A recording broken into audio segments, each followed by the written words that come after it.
Welcome, everyone, to our February edition of the Christian Business Board's virtual leadership event. We are just so grateful to have Jackie Stroh with us tonight, and we are so pleased to be able to continue to offer these events. This is the current one in a long series of events here over the past couple of years, and we are just so happy to be able to offer these as a resource to people who want to grow their skills, their abilities as professionals in the workplace and glorify God while they're doing it. That's why the Christian Business Board exists, and that is exactly why we hold these events, to be able to enable Christians wherever they're walking with God in their businesses, in their professional roles, in their ministries, in their nonprofits, wherever they are. We want to lift you up and be able to enable you to just be a valuable instrument of God no matter where you find yourself. And tonight we're just so pleased to have Jackie here. I will introduce her in just a second. But before we do that, I just want to open us up with a word of prayer here. Father God, we just are grateful for this time tonight, and we just thank you for allowing us to come together and to be able to share these important ideas. We thank you for Jackie's skills, experience, and willingness to share what she knows with us. And we just pray that you'll bless this entire event, that you'll watch over our technology and have it work flawlessly, and that you'll just anoint Jackie with a special word that people will just appreciate and be able to use wherever they found themselves. So we just turn this time over to you, and pray that your Holy Spirit will just open our hearts and minds to the message that we're about to receive from Jackie. We pray this in Jesus' name. Amen. Jackie is a dear sister in Christ, and she has a long history of experience as a human resource professional.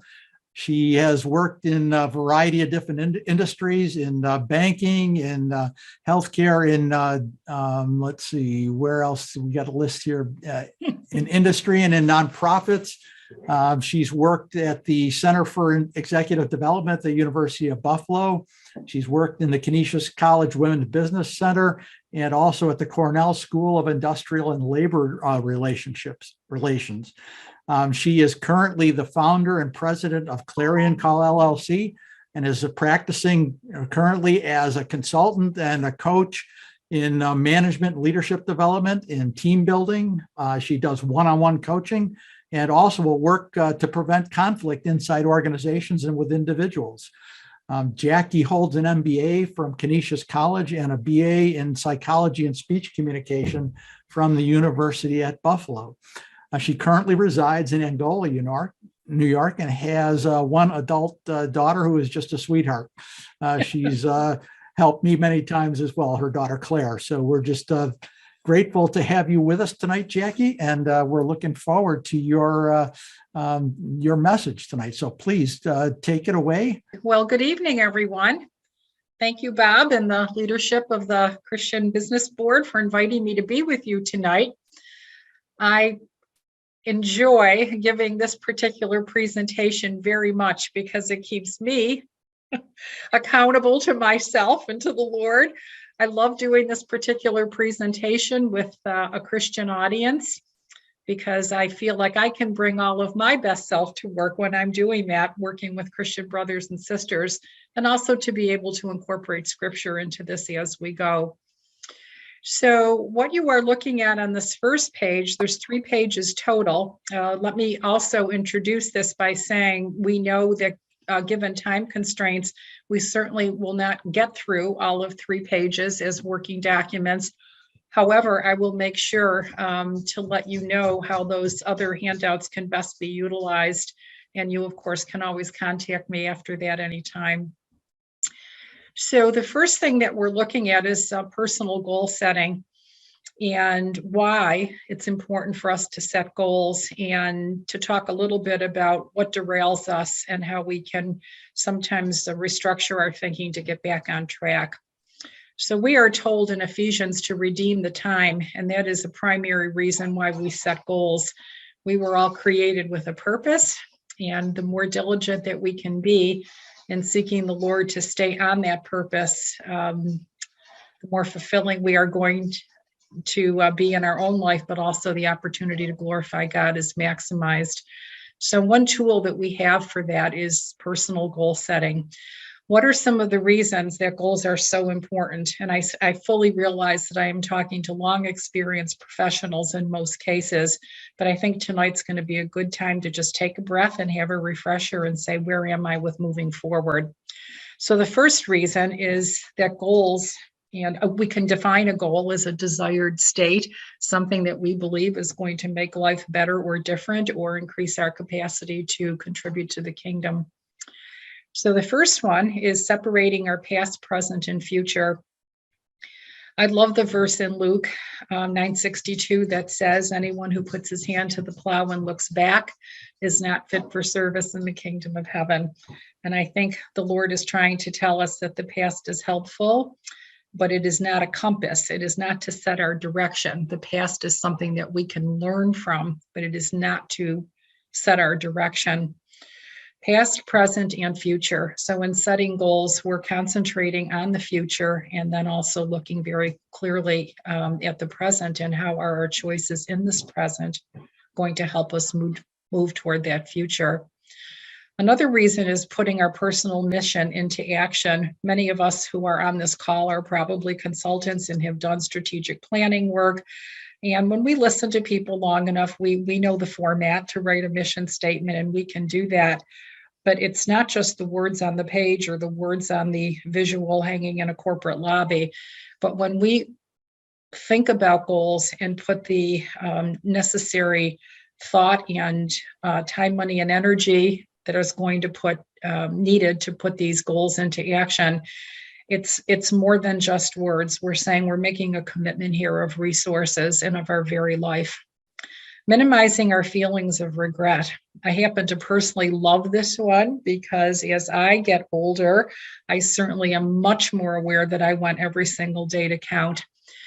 Having goals minimizes feelings of regret. It doesn't eliminate them. I'm sure that I will still do some things that I may regret, but when I am living with goals in mind, I think there will be fewer regrets because of the intentionality with which goals provide us. I'm going to stop at the end of each of these sections to open it up for questions along the way. The next one is reinforcing accountability. I believe that this accountability needs to be primarily to ourselves. And before we're setting these goals, we're seeking the Lord in prayer. And even if we don't immediately share them, it starts out by saying, yes, I said I would. I'm making a commitment to fulfill the call that I believe I'm being given. The last one is clarifying values.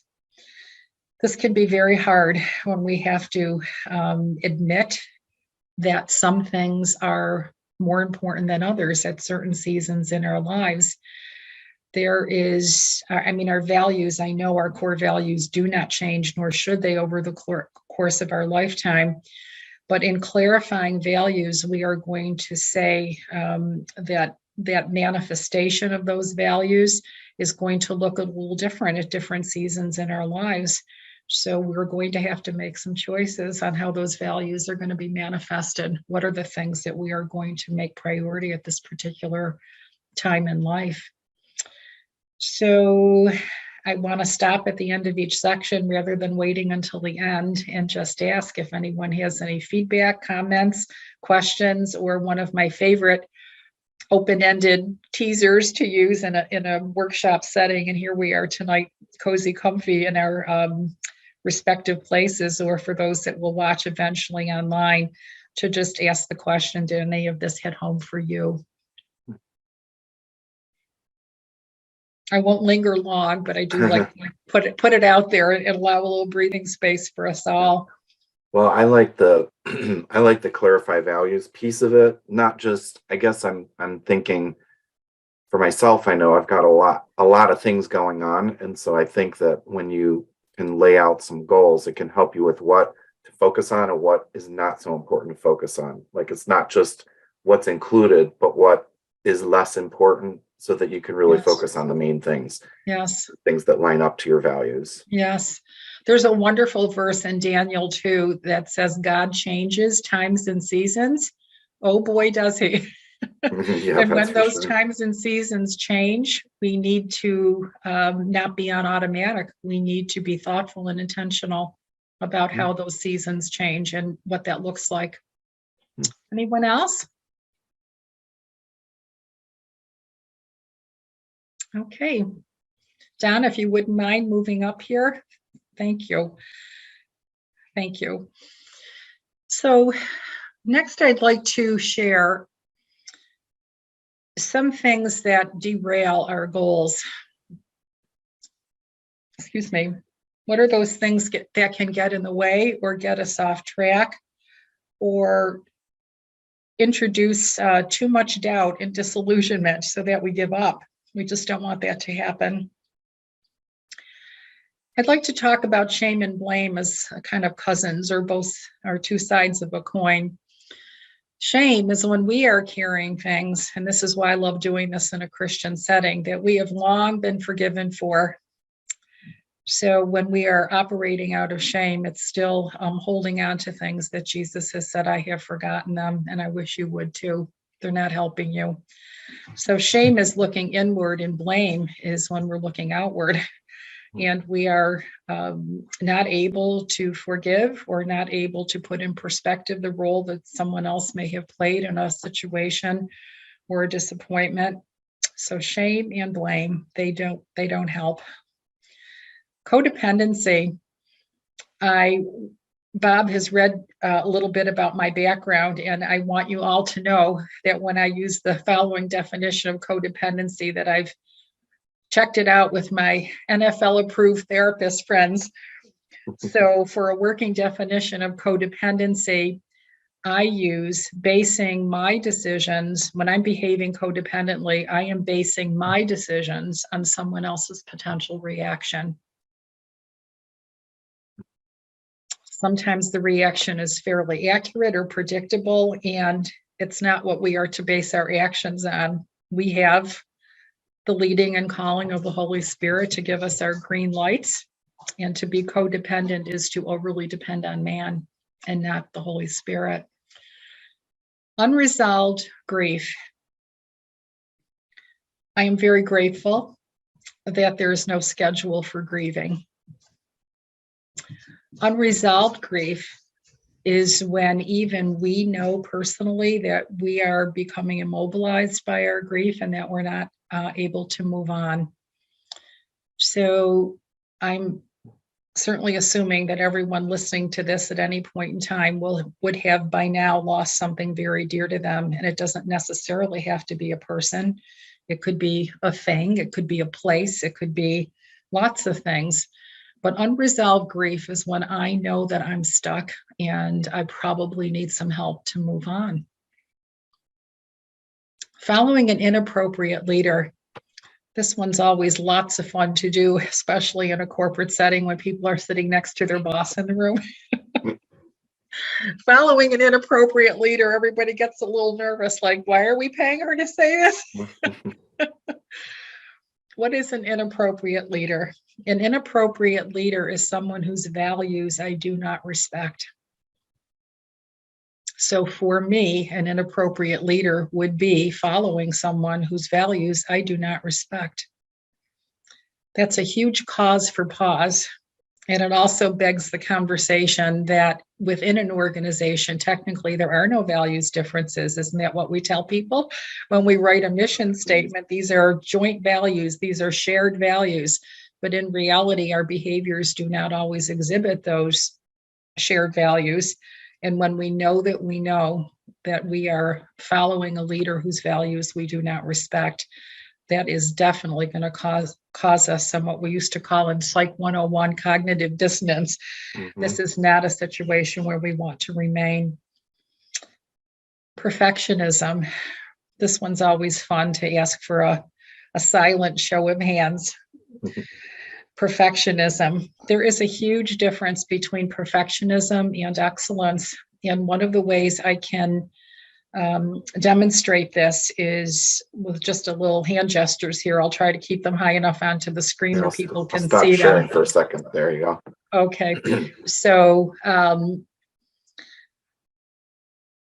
this is the goal setting process for the perfectionist. So here's the goal, all well and good so far. And as the person nears the goal, whoop, and then the person sets a new and different goal and they get kind of close to it and boop. You got the picture, right? I don't need to do any more boops. All right, we're good. Back to screen one. What happens is that the perfectionist is never satisfied. So a goal is actually never achieved. Perfectionists always drive the people around them absolutely crazy because in that constant striving, that intensity is almost too much for people around them to bear. They're never satisfied. They can't relax. They can't feel fulfilled or accomplished. It's very frustrating for the people around them. Excellence is truly being able to lay our head on the pillow at night saying, I worked really hard today, and Lord, thank you for empowering me to do a really good job. Not a perfect job, but a good job. And I'm going to get up to tomorrow and do it all again. So those are some things that derail us. Let me just pause again and ask if anyone would like to share anything, comments, questions, insights. Yeah, I was just thinking of a lot of the things you were just talking about, starting with blame and shame, that, a lot of those things, which sounds like even the leadership, things that come at you, whether it's your mind, other people put in your mind, different leaders, grief, it's not being able to get over grief. They're all areas where, they kind of cause confusion and, obviously take your focus off your goals. And I think that's why it's so important as a Christian that we focus our relationship on the Lord and really, gain our strength. Like that one of my favorite scriptures is God's power is made perfect in our weakness. And, because we're all going to go through all those challenges. And the key is that I don't think we can keep focusing on our goals unless we have that ability to stay focused on the Lord to, get us through all of that, which can definitely derail our goals or at least sidetrack us, Yes. So, These are truly human conditions, right?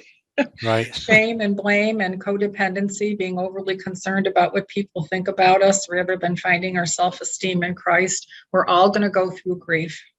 Right. There's no grief when we don't love, and Christians love, and sometimes it can hurt. Losses are very hard.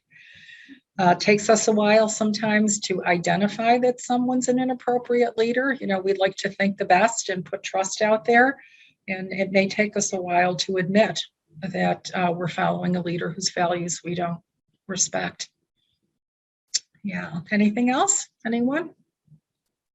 I just have a quick comment on the perfectionism part too, because I think we can get, analysis paralysis and things like that, especially if somebody tends to be more analytical to begin with. Yes.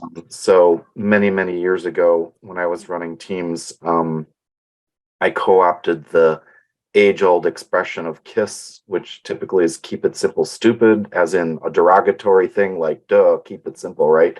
But I changed it to keep it simple and successful. In other words, do as much as needed without overcomplicating it. And I have to constantly remind myself of that because I would tend to be one of those who the goal keeps bumping up like that.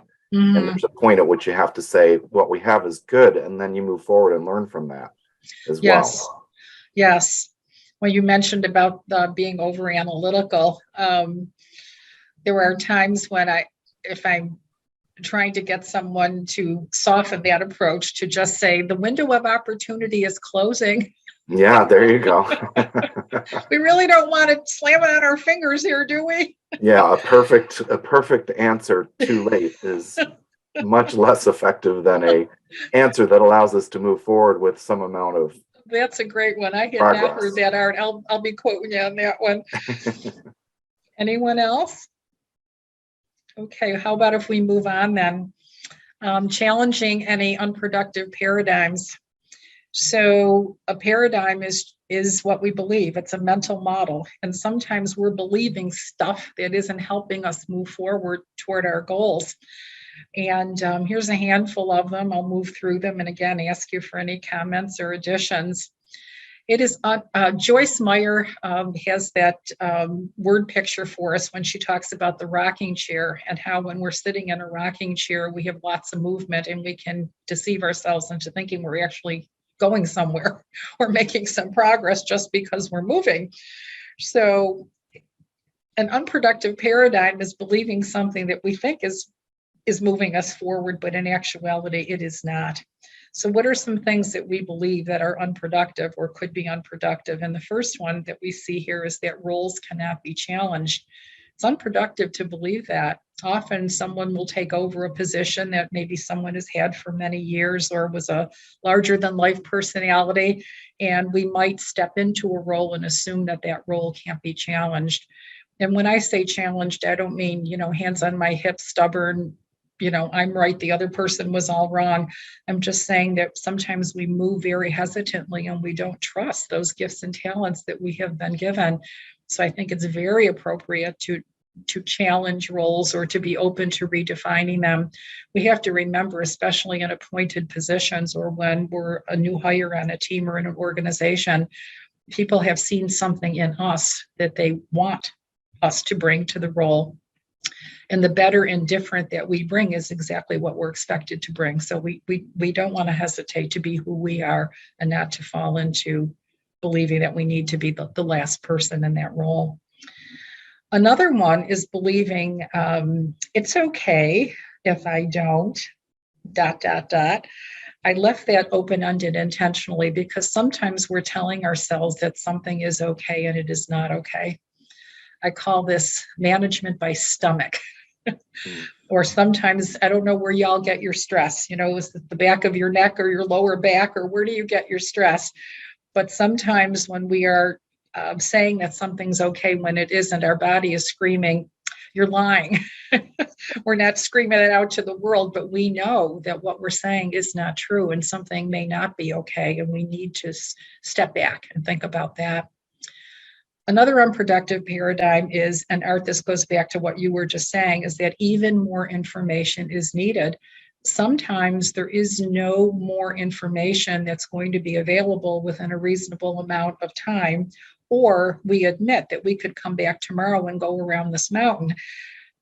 There are times when we need to look around the table at the decision makers or the teammates, and we need to trust that all of their competency has been brought to the table and that we are very well positioned to make a very good decision with what we have. My work ethic.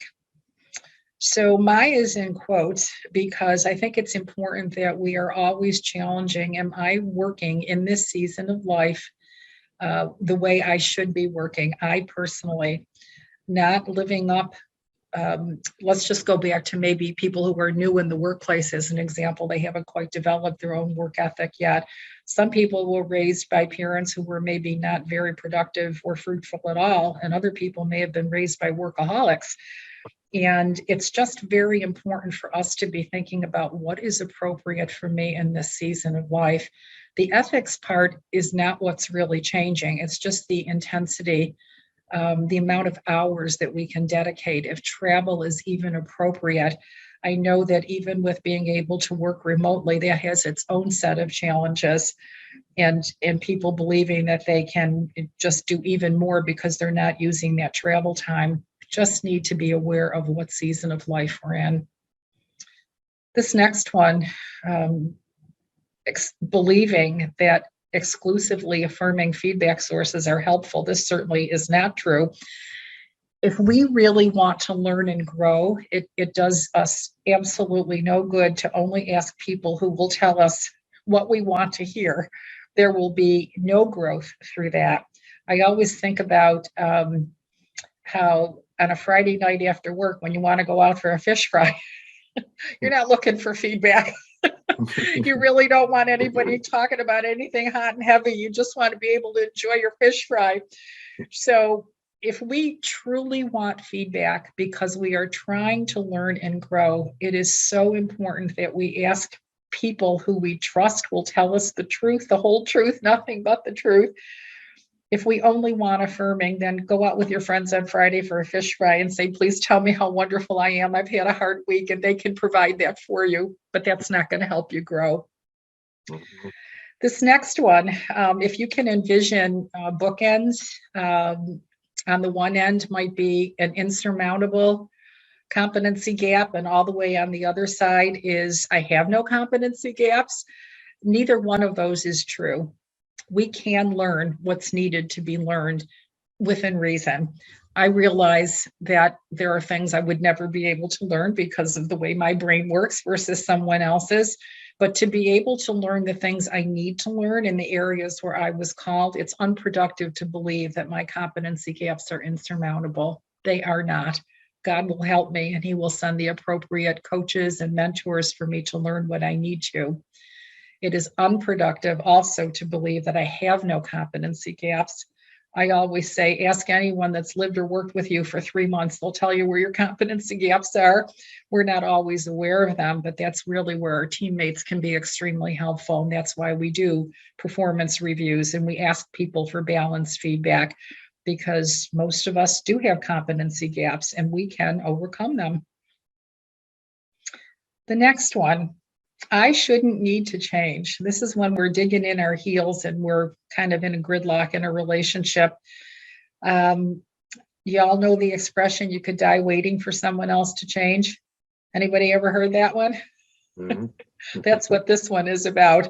Because while we're waiting for other people to change, there may be any number of things that we can do to adjust, to change, to learn, to grow. And all we control is our own behavior and our own mindsets.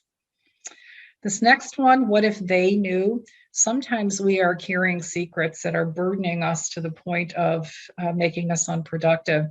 And there are sometimes ways and being discreet that we can share things that are burdening us, that once we have shared them, we realize that they're not they were not as big and hairy as we thought they were. What if they knew? We absolutely need to be discreet. But as an example, somebody may need coaching in an area desperately, and they are so concerned about going to their manager or their mentors to say, I think you think I know how to do this, and I really don't. Could you please help me? Most people are extremely forgiving and helpful of humble people. But to behave as if we know something when we don't is very stressful. Let's move on to this next one. It is very unproductive to believe, again, we have these two bookends. On the one end, it's very unproductive to believe that boundaries cannot change. And over here, it's very unproductive to believe that boundaries aren't needed. Neither of these are true. Boundaries are needed, and boundaries can change. This is a whole half-hour conversation, so I'm really going to kind of have to shorten this one up, but certainly leave it open for discussion and questions if someone wants to pursue this one a little more intently. We are told in Proverbs to guard our heart, and I think that that is the basis of boundaries. Guard our heart. What are those things that we are to allow, the things that we are to not allow? It is naive to believe that we do not need to guard our heart. If we didn't need to do that, God would not have commanded us to do it. Also very naive and limiting to believe that once a boundary has been in place, that it cannot be released. It can be released. Boundaries are not in cement. They are lines or limits that we set in response to inappropriate behavior, and we are guarding our heart. But that does not mean that that boundary cannot go away at an appropriate time. So here are a bunch of things to think about that we sometimes believe that don't get us anywhere, and definitely going to impede us from moving forward if we don't deal with them. So let me take a little time and open this up to any input, comments, questions. I don't know if you specifically referenced this or not, but this really calls to mind the armor of God, right? In terms of Ephesians 6:10-18.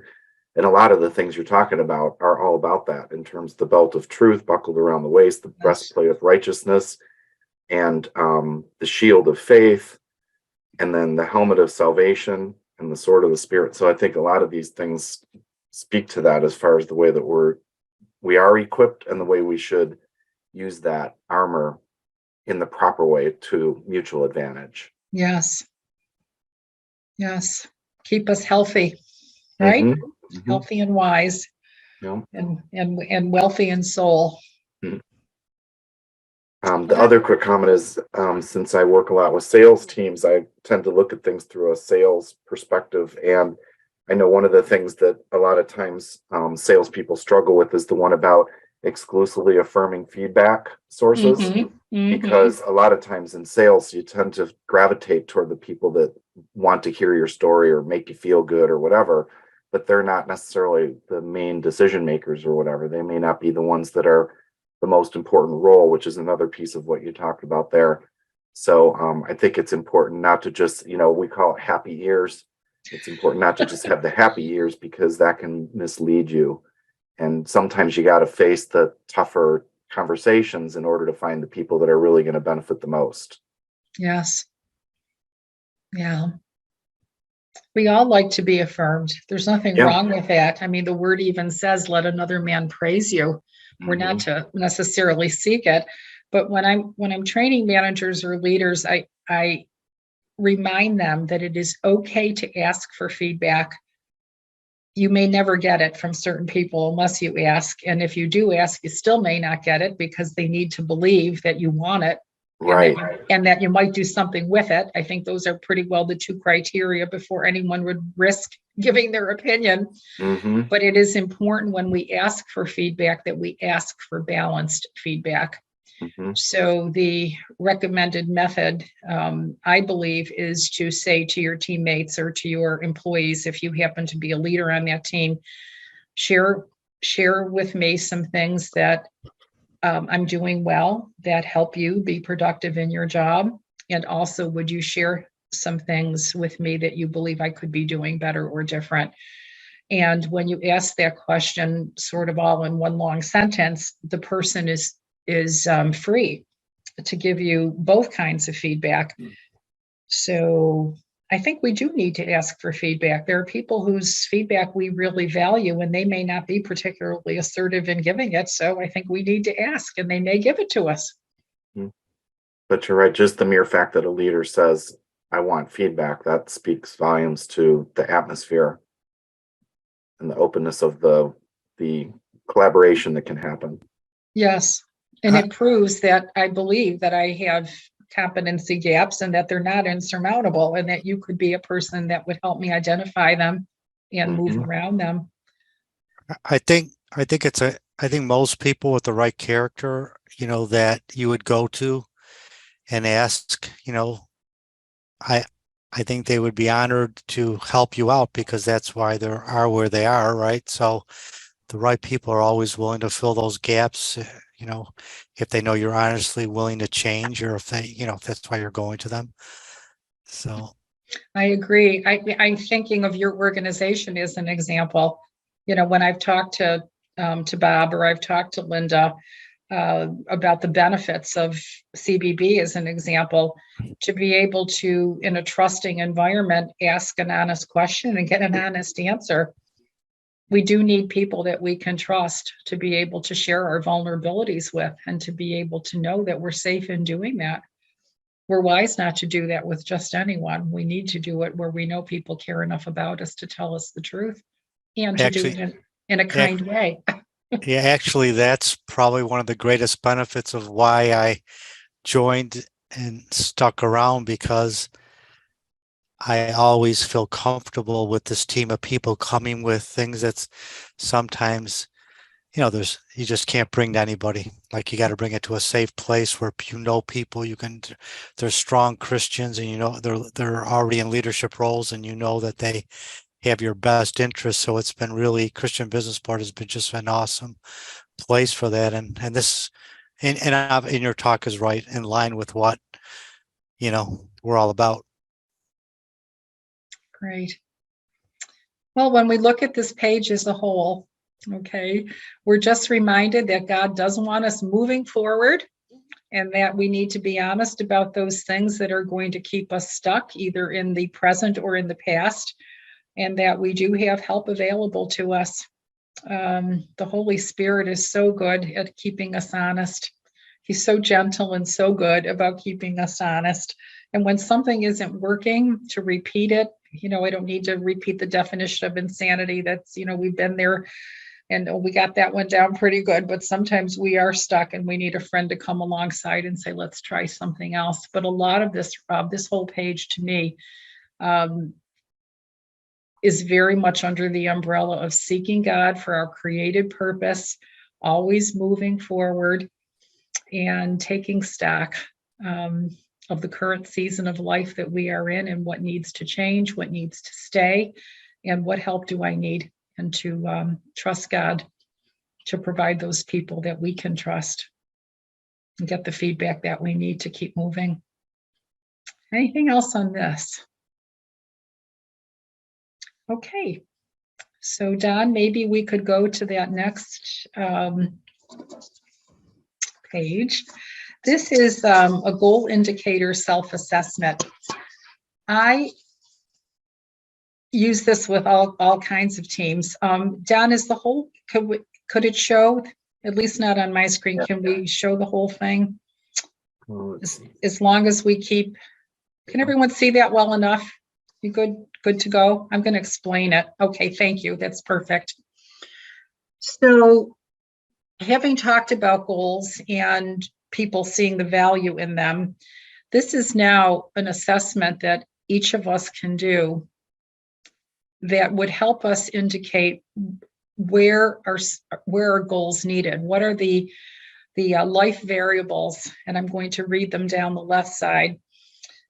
These are not all inclusive, but they're one way, I guess, to compartmentalize the big pieces of our lives. The first one is our health. That's our personal health. Our physical health is what we're talking about there. Our family relationships. The third one is the area of finances and wisdom in being a steward. The next one is our social life, our friendships, our ability to get some rest and rejuvenation. The next one is our spiritual life, our relationship with the Lord and things that are in our heart of hearts. The next one is mental, emotional, which I guess most of us would equate to our soul health. And welcome, Bob. The next one is our career. So even though we don't separate these neatly and cleanly, our career would be the work that we believe that we've been called to do. The work team would be those people that we work most closely with on a regular basis.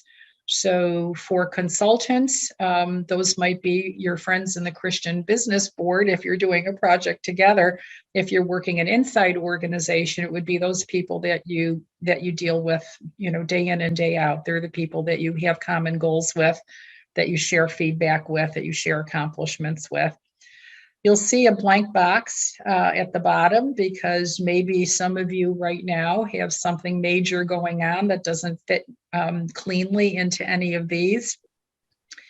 I guess for me, I could put in that box right now the renovation of my home so I can get back there at some point. That's a pretty big compartment for me right now. So down the left side of this chart, you see these life variables. I'm going to talk about the rating up at the top now. So on this particular assessment, we're using a scale of 1 to 4. I guess we've all been trained, right, not to use odd numbered scales so that people can't whip out and just go down the middle and say everything is fine, fine, fine. We're going to need to decide which end of this continuum we're on. When I am doing this goal indicator self-assessment with brothers and sisters in the Lord, I like to change this question from a rating scale of number 1 being not at all satisfied, whether it's health, family, financial, or whatever, all the way up to number 4, which would be satisfied. On a scale of 1 to 4, instead of asking the degree of my personal satisfaction, I'd like to just offer a different question tonight, and that would be, to what extent do I believe that I am glorifying God in this particular area of my life? So I'm going to repeat that. On a scale of 1 to 4, to what extent do I believe that I'm glorifying God in this particular life variable? So in my health, family, finances, social, spiritual, mental, emotional, career, work team, house renovation. To what extent do I believe I'm glorifying God? So when we have a chance to pray through some of these, and this is very personal, I'm not as concerned about what number we might check. And by the way, I always have people say to me, can I put down, 3.7? Can I put down 1.8? And I tell them, you can put down anything you want as long as you're honest. It's not the number. It's just saying, where am I in this process? Where am I in the process of glorifying God in that area of my life? This is a real excellent prayer prompt, if you want to call it that, to be able to say, Lord, where are we okay and where are we not okay? What have I been avoiding? What have I been paying too much attention to at the expense of something else? Where am I on a path that if I continue, it's going to not look too good? I do want to mention that everything that we see down the left-hand side of the chart, none of these maintain themselves. And we have to take personal responsibility for each and every one of them. So no matter how great of a spouse you might have, or how great of a work team, or how great of a support system you might have, we are accountable personally before the Lord for each of these variables. So 2 things about the variables themselves. We are personally accountable for each and every one of them. And secondly, they do not maintain themselves. So we're not going to take time as a group tonight, 10 minutes of quiet time with the Christian equivalent of Kenny G music playing. We're going to ask you to just take this away and spend some time in prayer and go to the Lord and do that on some quiet time. So what comments or questions might you have about the assessment itself?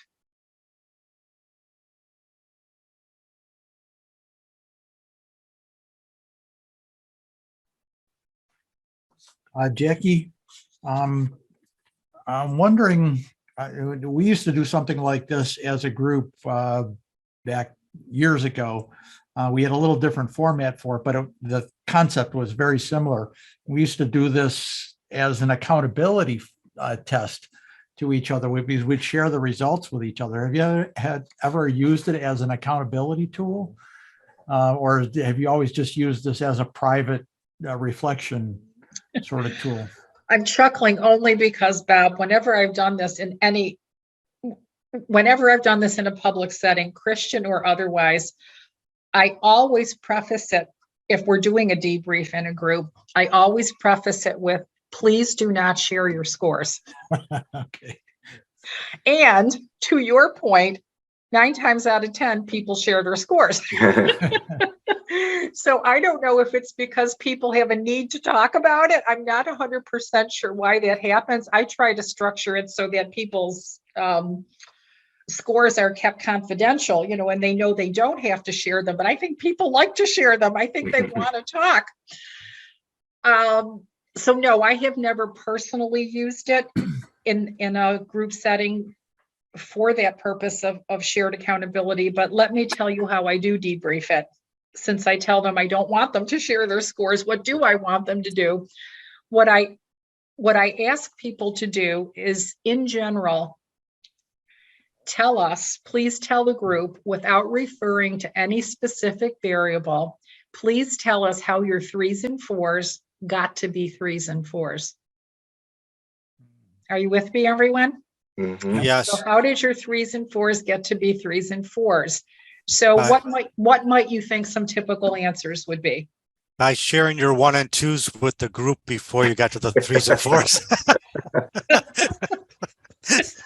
That's what I'm thinking. I'm thinking I'm going to share my numbers because that was this whole message was really about going, if the right people are in the room, you want to start sharing. But anyways. So what might you think some typical things would be? What would come up? What would people tell us about how their 3s and 4s got to be there? I found that people often get into crisis, and that just spurs them to take some action on something that is very painful in their lives. Okay, so there's the principle. I did something, right? Yeah. I took action. What else might come up? My 3s and 4s got to be there because.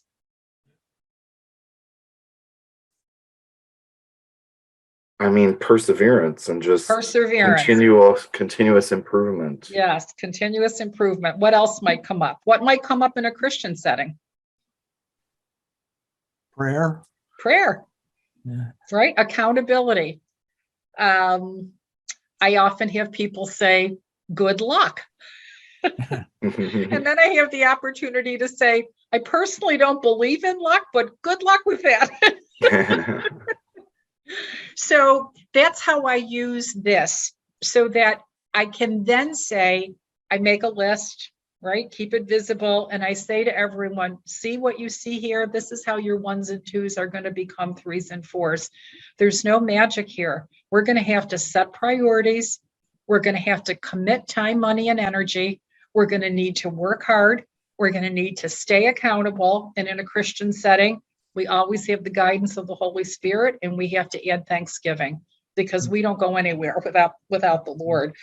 So this exercise helps give people a reality check, but it also helps to give them hope.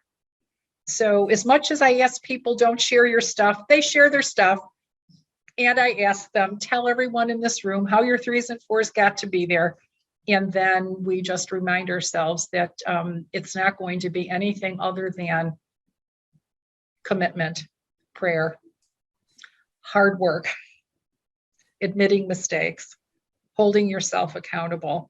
It gives people hope to know that we don't need to stay there.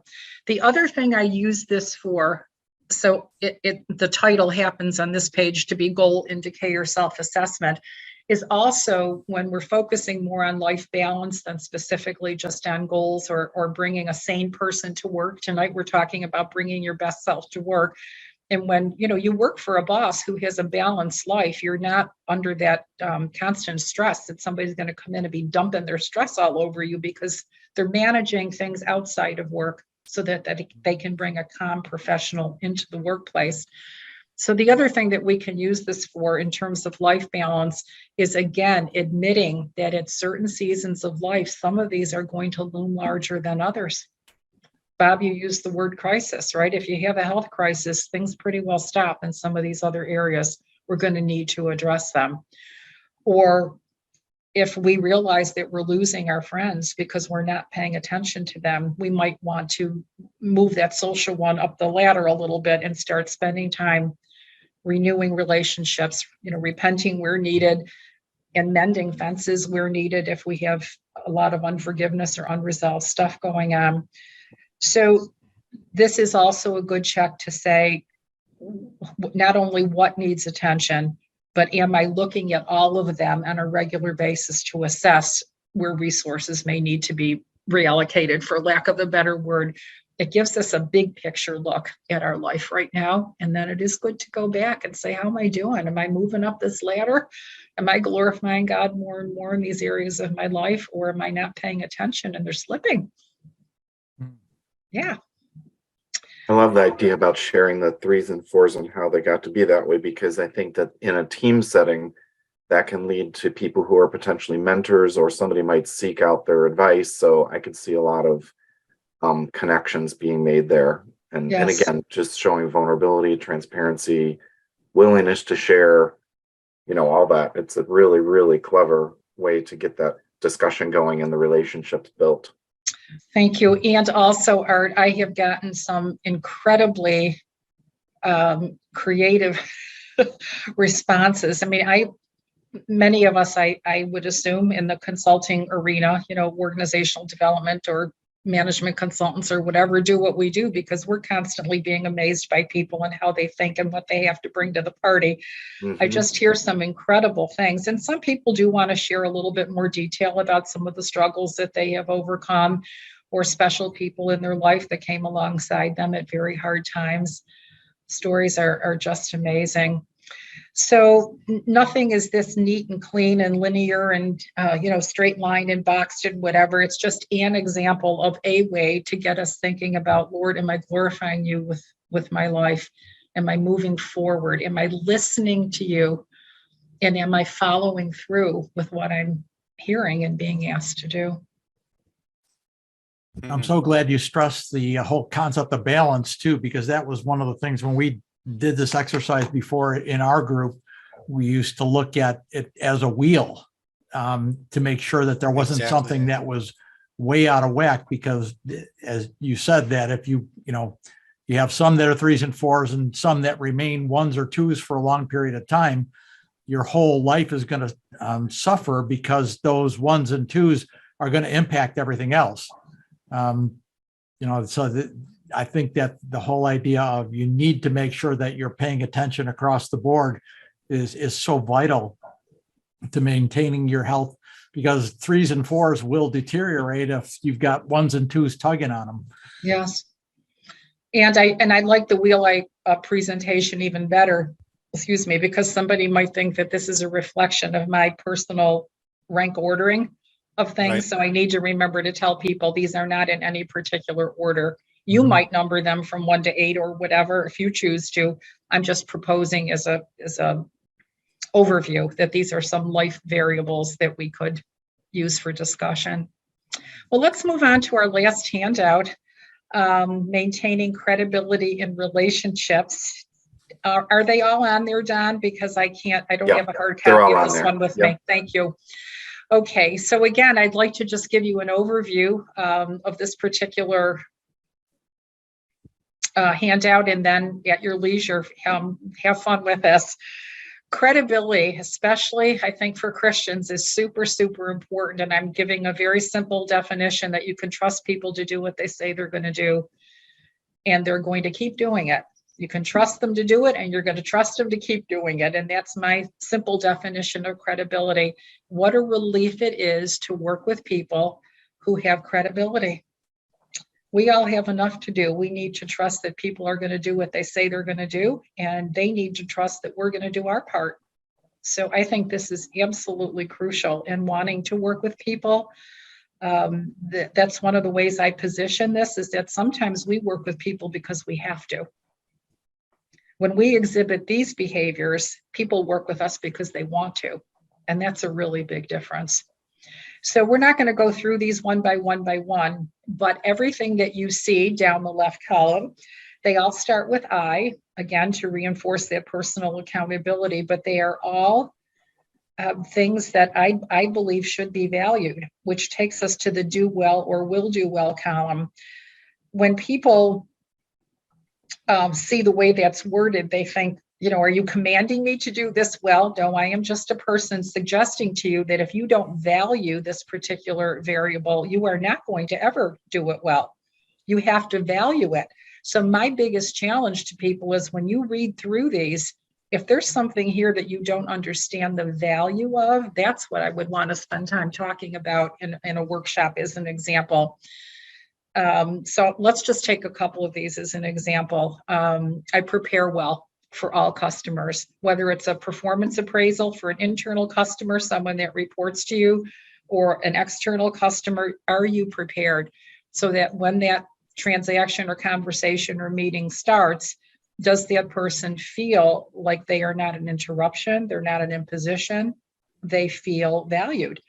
So if people don't understand the importance of preparation, we need to talk about that, because if they're not doing it well now, they're not ever going to do it well because they don't understand the value of it. So I'm not going to repeat that. Everyone understand where I'm going with that? Mm-hmm. Yeah. Mm-hmm. So I ask people to read down these. Do you do it well now? And well doesn't mean perfect. Well means, do you do it most of the time in most situations?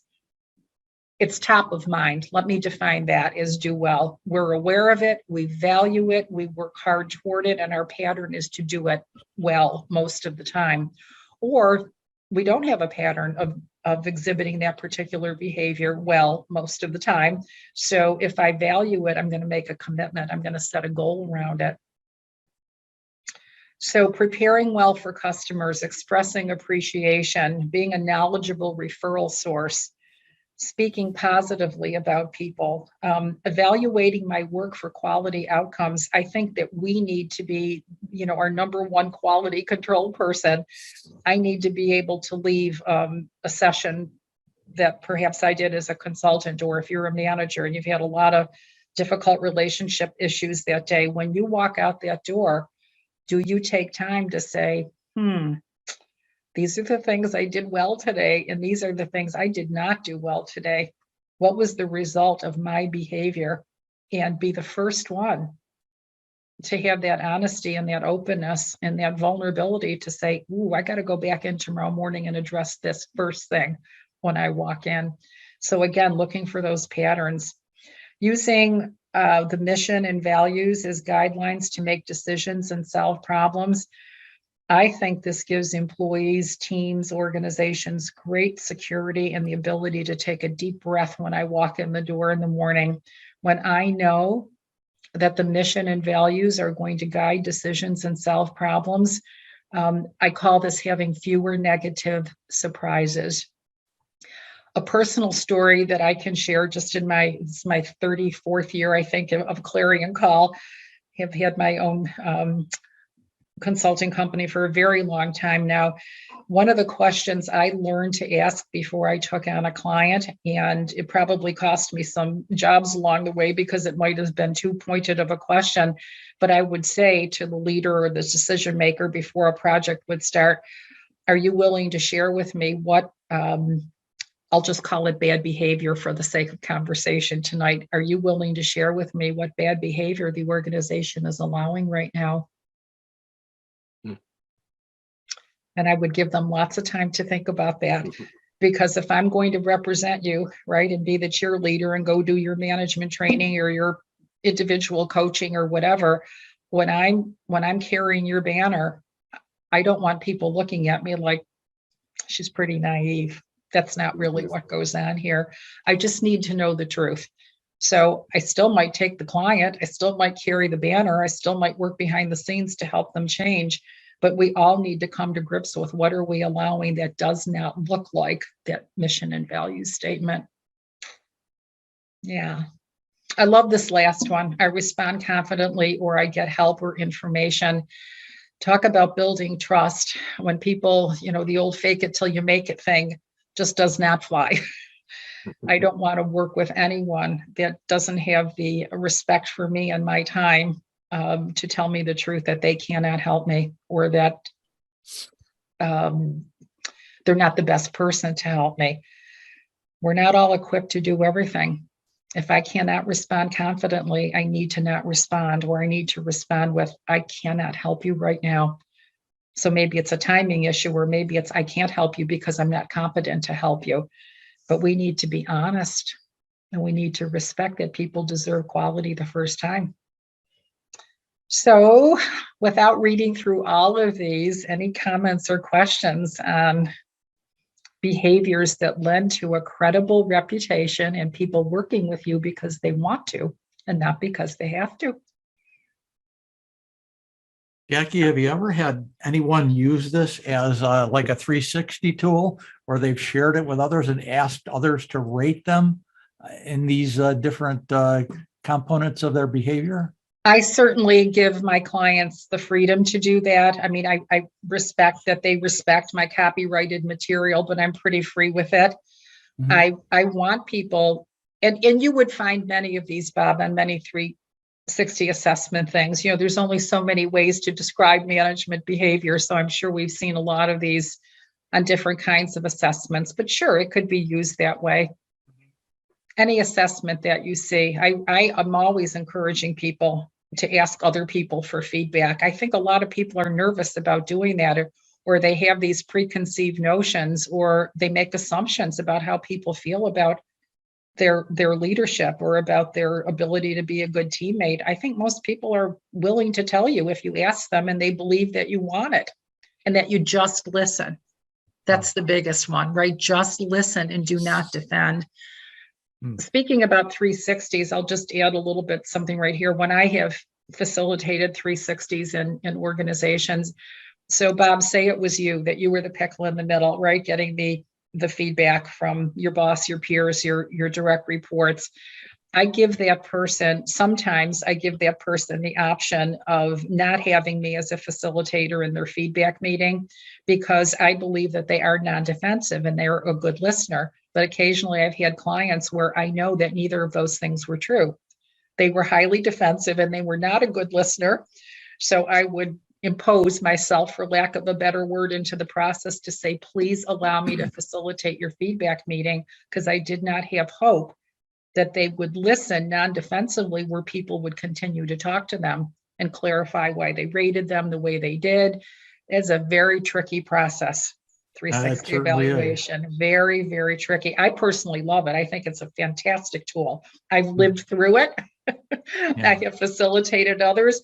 The very first time I was the pickle in the middle for a 360, one of my people cried. They could not give the feedback. She was very young, a very inexperienced trainer. I loved her. She was great. She was very talented, but she just could not get past the paradigm that she was supposed to give her boss feedback. So I excused her from the meeting. Her name was Carol. I said, Carol, really, I do not want this to cause you a heart attack. I said, and by the way, these other 3 people will more than make up for you. So don't worry about it. They were very assertive, and I'm still friends with all 3 of those people 30 years later. So you can tell we had a really good relationship. But yes, back to your point, you can use this for 360, sure. I've used 360 sometimes anonymously, where, to encourage people to give their true feelings, you say, well, I would operate as a facilitator, receive the 360s back and filter them for the pickle in the middle, so that they would not, there wouldn't be any retribution, and hopefully they would get as honest feedback as possible, rather than be the people providing feedback be worried about, being bitten by that. We probably could have another 1-hour conversation on the pros and cons of anonymous 360s. Yeah. I will add that I was very blessed to be on the only high performing team that I was on when I was on the inside of organizations. There was no question we were going to do it with full disclosure. We wouldn't have done it any other way, but that was an extremely rare high performing team. Yeah. Jackie, one quick question. Yes. I could probably assume what it means, but can you comment quickly on this one? I introduce myself and others to customers. Yes, because this came from my old bank days, Art, when there was a lot of status and a lot of bad behavior. And you could be in a group of people, and if you were an officer, right, if you were an AVP or a VP or whatever, you would get introduced. And if you weren't an officer, you would be in the same group, but no one would graciously extend their hand to you to say that this is Mary Smith. They would introduce Bob and Robert and Sally, and they wouldn't introduce you. And I couldn't believe what I was seeing. Gotcha. I think that's an old carryover from a hot button. We need to introduce ourselves. We need to extend our hand, and it's a little awkward when you're excluded to extend your hand, but I think you should do it anyway. Good, thank you. Oh, that's great. People want names. Yeah, people, and that's a good way. We're not taking names. We want names. We want to personalize that transaction. Anything else on here? Anything for clarification? I know we're winding up. It's very good. I think it's a great checklist just to, run through and just mentally, continually, again, sharpen the saw in terms of where maybe am I falling off a little bit. We all have checklists for all of our workshops or, things we're going to do and whatever else. This is a great mental checklist just in terms of our overall interactions. Yes. I really like to emphasize that, it's headed up by the word behavior. What are the things that you see and hear? Because when we make again, we're not here to do performance evaluations tonight, but the things that maybe all of us have seen on performance evaluations that are so not helpful to people because they're not, included in behavioral terms. All they do is make people defensive and second guess themselves and decrease their confidence. But when we're talking about a behavior, I know if I've seen it or heard it, or if I've spoken it or done it. It just gives us a baseline of clarity that we can talk about when things are helpful or not helpful. So we're not talking about people being good with people. How does that translate into what I see and hear that leads me to the evaluation that they are good with people? So then I know what behaviors to repeat. Right? Because the next person might think I'm not so good with people. Yeah. Anything else? So all of these are to help us bring our best self to work. A lot to think about. And if there's anything else, you can give me a call or shoot me a text or an email. But I've really enjoyed being with all of you tonight. Thank you, Jackie, so Thank you much. so much. Really appreciate it. Sharing your expertise, and obviously you take a great deal of enjoyment in teaching other people about these things. So I do. we're so appreciative of your willingness to help us, and we'll hope that many other people will be helped through the recordings on this. I think we've pretty much covered all of the questions. We have a nice intimate group, so I would encourage anyone who's listening to this by recording to send their questions to our email. I'm going to just display that here if I can share the screen. And Jackie, what's your website again? I don't have a website. I have an email, Jackie Stroh 2@aol.com. Okay, thank you. It's on our website too. Her email address is on our website. So this recording of this event will be posted on our website. It'll be posted on the CBB Facebook page. It'll also be posted on our YouTube channel. So the raw version will go up probably tomorrow. Don's usually very, very quick about posting it. And there will be an edited version that will go up in a few days' time as soon as I have a chance to get to it and add a few goodies to it. So the information on the screen there is how to contact us. If you should have any further questions on this, you can send them to info@christianbusinessboard.com, or you can contact Jackie directly on her email address on our website, or as she just stated, you can visit us at our Facebook page at Christian Business Board or on our website at christianbusinessboard.com. And we just really appreciate everyone who is going to watch this in the future. And we appreciate, Jackie, the fact that you've given up your time and talents to be able to come and share with us tonight. I do want to say that we are going to have another event here next month in March, on March 20th, I believe. Yeah, it's March 20th.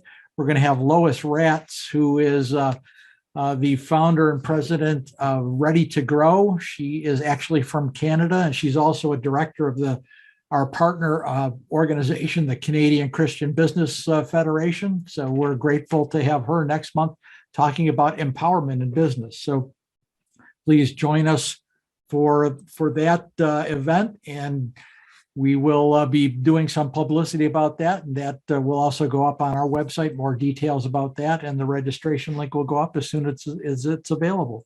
So we just thank everyone for being here tonight, and just want to turn it over to my good friend Dominic here and allow him to close us off here. And we just look forward to being able to absorb all this information. And well, I'm sure people will have questions for you, Jackie. So we'll be talking in the future, and hopefully at some point we can have you back for another conversation about some of these things. My pleasure.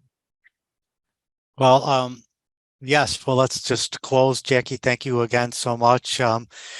CBB, Christian Business Board, is a work in progress, and we just love any feedback, anything you can give us so we can help develop greater resources and any topics that you might have that we can help along the way. We would love that feedback. And you can again go to our website at christianbusinessboard.com or email us at info@christianbusinessboard.com. Also, I would encourage anybody, this was just such a great event tonight. And once you go to that website, you can always share this link with anybody you know consistently uses these resources. You can go to our website. We have about 20 events on there of unbelievable leadership events that we have posted over the last couple of years. So you can definitely take advantage of that and use them any way you want. So again, yes, March 20th, a Monday night, again, 7 p.m. We have Lois Rotz, and she will be speaking on empowerment in the Christian business. So thank you again. God bless you. And we hopefully will hear from each and every one of you as we go through this month. God bless. Thank you, Jackie. Good night, everyone. Good night. Thanks, Jackie.